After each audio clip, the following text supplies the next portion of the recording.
আমি গরিব। আমার এই দিন দুনিয়ায় শুধু আমার মা আছে। মা ছাড়া অন্য কেউ নেই।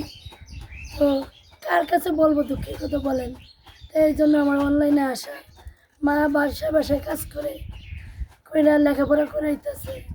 কিন্তু লেখাপড়া করাইবো, মা একা মানুষ কাজ করে কত ইয়া করবো বলেন? একা মানুষ কাজ করে তো ঢাকা শহরে লেখাপড়া করানো সম্ভব না। আর আমিও এই জন্য লেখাপড়া করতে চাইতেছি না, মনে মানুষ খুঁজতেছি।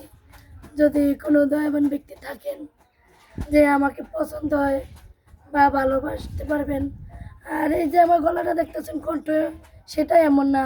এই যে মা কষ্ট করে মানুষের বাসায় কাজ করতেছে, আমিও তো কষ্ট করে মার পরিশ্রমের ইটা দিতে হবে, লেখাপড়া করতে হবে। এই জন্য আর কি চেষ্টা করি মার কষ্টটা ভুলানোর জন্য।